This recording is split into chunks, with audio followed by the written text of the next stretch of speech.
Olá, sejam bem-vindos. Eu sou André Sobreiro e esse é mais um encontro para estudo do livro O Céu e o Inferno, obra fundamental da doutrina espírita, como nós sabemos, de autoria de Allan Kardec. Como de costume, vamos para os nossos movimentos iniciais. Eu vou convidá-los a fecharmos os nossos olhos por alguns instantes, agradecendo a Deus pela oportunidade, por mais uma manhã de sábado, mais um encontro bendito, onde nos é dada a oportunidade de conversarmos sobre essa obra libertadora chamada O Céu e o Inferno. Obra que dissipa os nossos medos, as nossas dúvidas e nos dá mais confiança na bondade de Deus para a nossa caminhada evolutiva. Amigo Jesus, amigos espirituais, obrigado pela presença. Obrigado pela presença dos espíritos amigos, daqueles que não se furtam, Senhor, a ajudar os imperfeitos na caminhada evolutiva. Os bons espíritos, aqueles que conosco comungam de objetivos. Que seja mais um encontro que vale a pena, Senhor, e que nesse aprendizado nossa fé se fortaleça e a nossa caminhada evolutiva se torne mais firme. Que assim seja. Graças a Deus. Sejam bem-vindos, queridos, retornando ao estudo dessa obra depois de um fim de semana onde nós tivemos o encontro Amigos de Allan Kardec. Agora a gente retorna ao nosso estudo, agradecendo a Deus pela oportunidade. Então vamos conversar sobre o livro O Céu e o Inferno, ainda na primeira parte, na fundamentação teórica, que ele chamou de doutrina, né? Kardec chamou de doutrina, no capítulo referente ao inferno, ou seja, aos locais de sofrimento que nós acreditávamos e muitas vezes ainda acreditamos, porque trazemos essa crença para o movimento espírita. Então, no último slide do encontro anterior, há 2 semanas, Allan Kardec nos dizia assim, eu vou dividir tela agora. É assim que nos climas quentes ele imaginou um inferno de fogo e nas regiões boreais, ou seja, mais próximo dos polos, mais frias, um inferno glacial. E eu me lembro de ter dito há 2 semanas que eu nunca ouvi falar nesse inferno glacial, mas tudo bem. Não estando ainda desenvolvido o sentido que devia mais tarde lhe fazer compreender o mundo espiritual, ou seja, esse senso de espiritualidade, ele podia conceber apenas ou somente penas materiais. Por isso, com pequenas diferenças de forma, o inferno de todas as religiões se assemelha.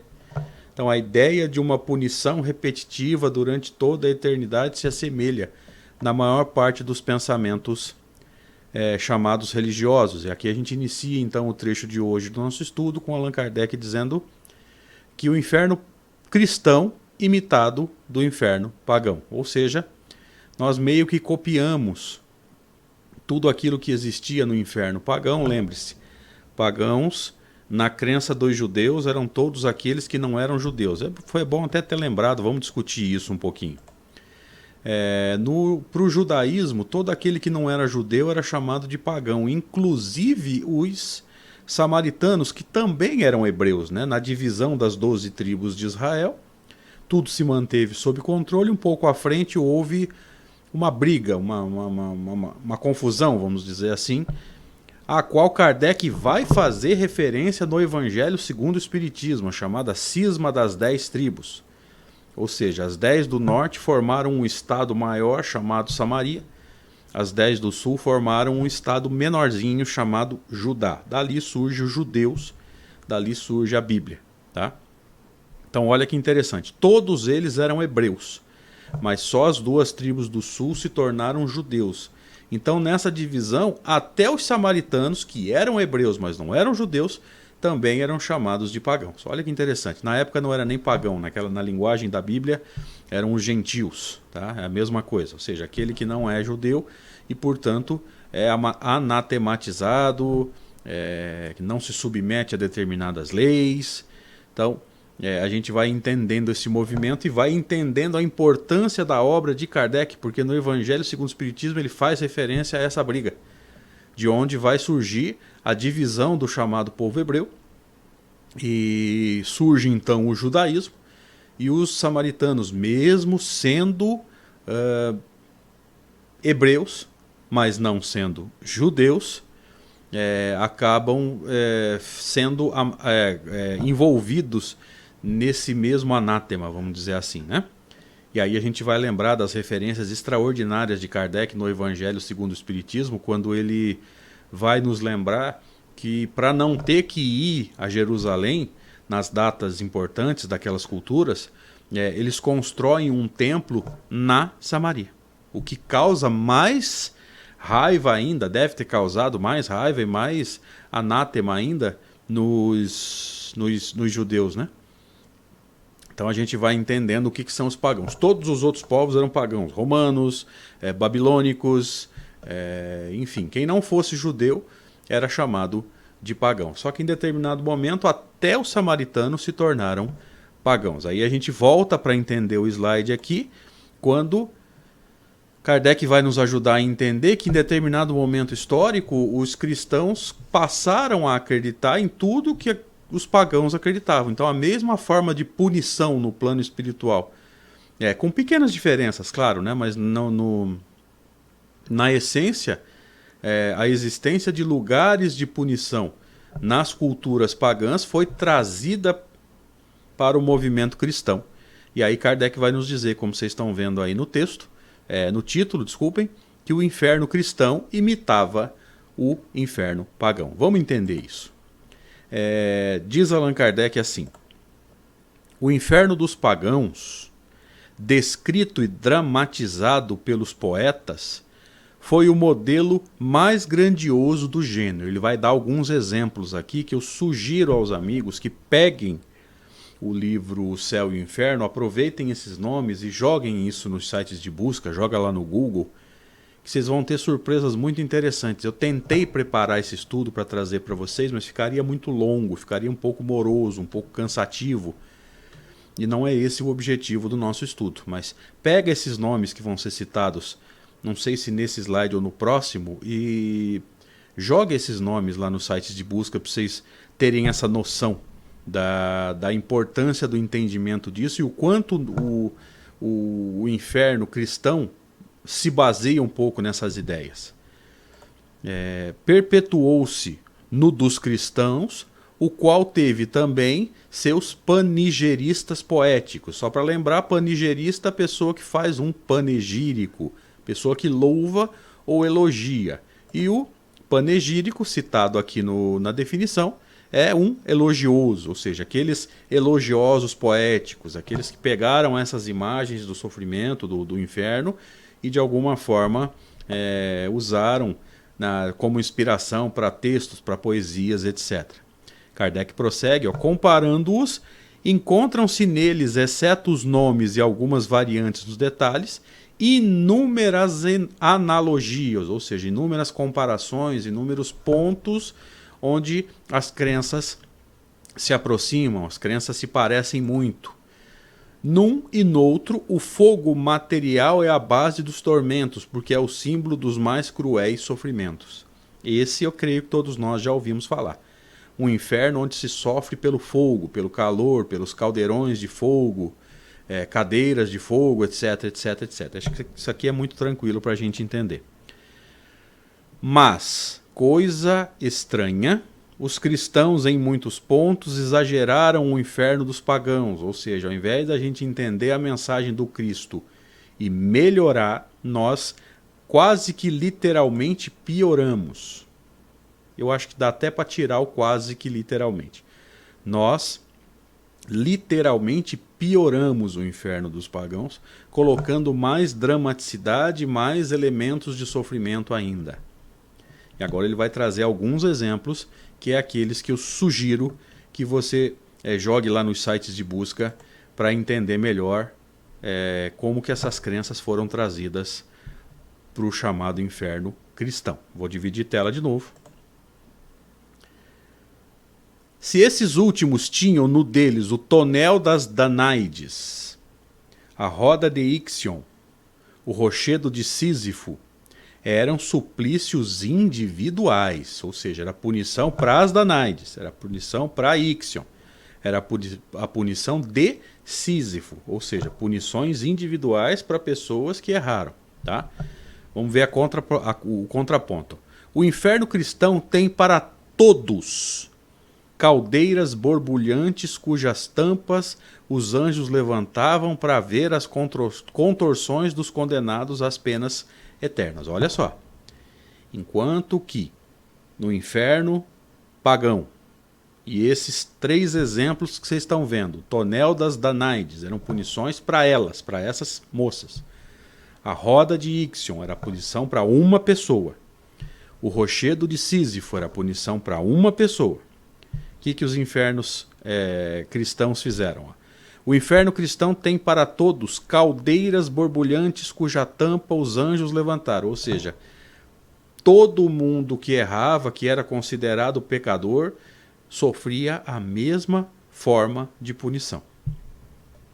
E os anjos, olha que interessante, levantavam para ver as contorções dos condenados às penas eternas. Então eram anjos bastante maldosos, eram anjos bastante que se alegravam, vamos dizer assim, com o sofrimento daqueles que foram condenados. E Kardec prossegue. Deus ouve sem compaixão os gemidos destes durante a eternidade, porque Deus, sendo onipresente, como todas as crenças cristãs dizem, e a doutrina espírita não desmente isso, ele vai ouvir esses gemidos, essas dores, essas lamentações, mas absolutamente sem compaixão. Por que Kardec está dizendo sem compaixão? Porque eles estão no inferno e não vão sair de lá. Aconteça o que acontecer, eles não vão sair de lá. Então veja que Deus não tem... O Deus que era pregado nessas situações é um Deus que não tem compaixão. E Kardec prossegue. Jamais os pagãos descreveram os habitantes dos campos elíseos saciando a vista com os suplícios do Tártaro. Olha só. Então veja que até o inferno dos pagãos traz essa conotação mais branda. Enquanto que o inferno criado pelos cristãos era de doer. E vamos seguindo. Começando no item 4, com Kardec nos dizendo assim.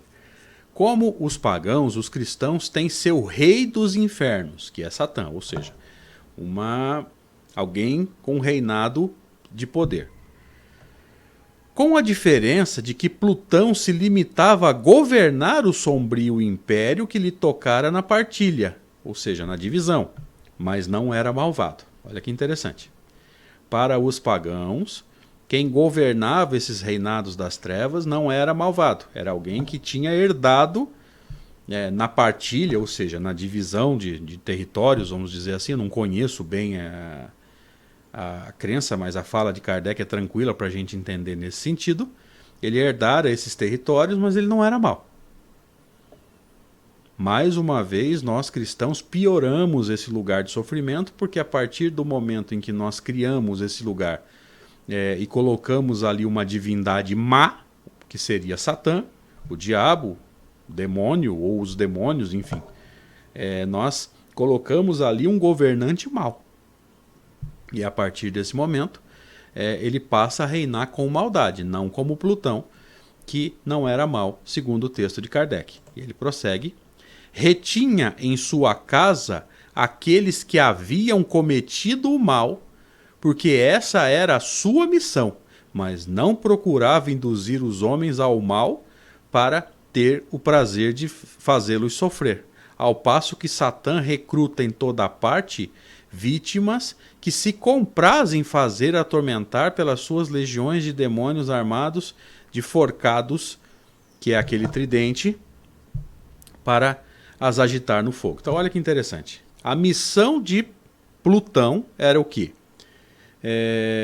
Olha, retinha na sua casa aqueles que haviam cometido o mal, porque essa era a sua missão. Então ele não tinha prazer nisso. Mas não procurava induzir aos homens ao mal. Nós estudamos isso em doutrina espírita como sendo a influência, para ter o prazer de fazê-los sofrer.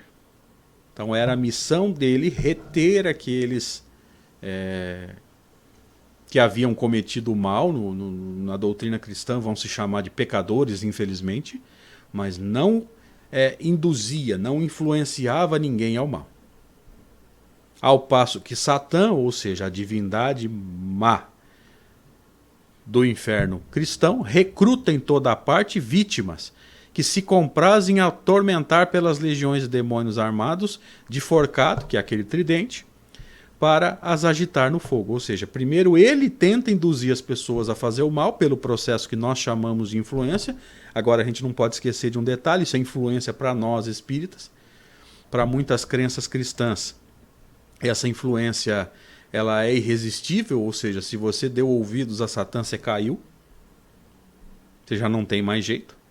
Você já não tem mais como resistir, tanto que tem gente que se exime da culpa pelas coisas erradas, justamente entregando a Satã, ou ao demônio, ou aos demônios, a culpa pelos seus erros. Então essa influência seria irresistível. Para nós espíritas isso não acontece. Não se esqueça desse detalhe, que para nós influência é tentativa. E cabe a nós, influenciados ou influenciáveis, resistir a essa influência e mantermos-nos firmes nos nossos valores morais. Mas vamos voltar para o texto aqui. Kardec vai prosseguindo. Discutiu-se mesmo seriamente sobre a natureza desse fogo que queima incessantemente os condenados, sem jamais os consumir. Então discutiu-se durante muito tempo que tipo de fogo era esse que ficava queimando, mas não consumia aqueles seres. Perguntou-se se era um fogo de betume, ou seja, olha a imagem material. Era necessário entender com regras materiais, com tentativa de aplicar leis físicas para esse fogo. O inferno cristão não fica, portanto, a dever nada ao inferno pagão. Então veja que nós muitas vezes pioramos essa crença, essa tendência a acreditar nas coisas que se passavam lá no inferno pagão, e nós trouxemos para o chamado inferno cristão, ou seja, a crença cristã no inferno, entendendo bem o que Kardec está chamando de inferno cristão, e ainda tivemos o capricho de piorar algumas coisas. Vamos seguir mais um pouquinho, com Allan Kardec nos dizendo assim, entrando no item 5, as mesmas considerações que entre os antigos haviam feito localizar a morada da felicidade, ou seja, os felizes, os eleitos iam tudo para o mesmo lugar, haviam feito também circunscrever o lugar dos suplícios. O que acontece aqui? O princípio da similaridade, o princípio da simetria. Se os bons têm um lugar para ser felizes, os maus têm um lugar para sofrer. É o princípio da simetria, como se fosse uma realidade espelhada, né? Se Deus reserva um lugar para os bons ficarem bem, ficarem felizes, ficarem em paz, Deus reserva um lugar para os maus para sofrerem. É um princípio de simetria, fica fácil de entender. Tendo os homens colocado a primeira, a morada da felicidade, nas regiões superiores, lembra do começo do livro, aqueles que estão estudando conosco desde o início, talvez se lembrem que o céu, em muitas crenças, o céu lá dos bem-aventurados, ele ficaria acima do céu das estrelas. Então o céu das estrelas ia até um ponto, ali haveria um limite, e dali para cima haveria o céu dos eleitos, né? O céu onde Deus estava para receber aqueles que se comportaram bem durante a encarnação. Então vamos entender bem esse texto. Tendo os homens colocado a primeira morada da felicidade nas regiões superiores, por simetria, o que acontece? Era natural colocar o segundo, o lugar de sofrimento, nos lugares inferiores, ou seja, no centro da Terra, porque aí descobriu-se, até certo ponto se sabia, ou já se imaginava que ali havia lava. A gente sabe que a crosta da Terra é uma camada fina e que a Terra dali para baixo é material em ebulição, e talvez tenha se feito essa associação. Ou seja, no centro da Terra, ao qual certas cavidades sombrias e de aspecto terrível serviam de entrada. Então essas cavernas escuras, cheias de bicho, cheias de morcego, etc., serviam de entrada para esse lugar terrível no centro da Terra. E Kardec prossegue caminhando para o final do estudo de hoje. Foi também lá que os cristãos colocaram por muito tempo a morada dos reprovados, ou seja, aqueles que não se comportaram direito, aqueles que foram reprovados pelas leis de Deus. Notemos ainda sobre esse assunto outra analogia. Analogia essa que a gente vai deixar para a próxima semana. Então fica muito tranquilo para a gente entender aqui nesses textos que o inferno cristão imita e até piora o inferno pagão. Ou seja, nós trouxemos essa crença base. Qual que é a crença base? O local para ser feliz, que é o céu, discutido no capítulo anterior, e o local para o sofrimento, que é o inferno, que está sendo discutido agora. O resto é forma. É de que forma se sofre nesse local, aí varia de crença para crença, mas a crença básica é a de um lugar de sofrimento. Atentemos para ver se muitas crenças ditas espíritas, veja que elas não têm fundamento em Kardec, mas muitas crenças ditas espíritas podem estar se pautando nesses lugares de sofrimento e lugares para serem felizes. Cuidado que Allan Kardec não trabalha com nenhuma dessas crenças, a gente precisa estar atento a isso. Vamos encerrar aqui o estudo desse sábado, agradecendo a presença dos amigos, rogando a Deus que abençoe a todos nós. E eu peço que, se você puder, se inscreve aí no canal, compartilhe esse vídeo, dá o seu joinha se você gostou, deixa o seu comentário e vamos colaborar da melhor forma possível nesse processo de divulgação do pensamento de Allan Kardec, para que a gente possa colaborar na construção de uma geração mais focada na doutrina espírita do jeito que Allan Kardec deixou. Obrigado, gente. Deus abençoe. Até a próxima.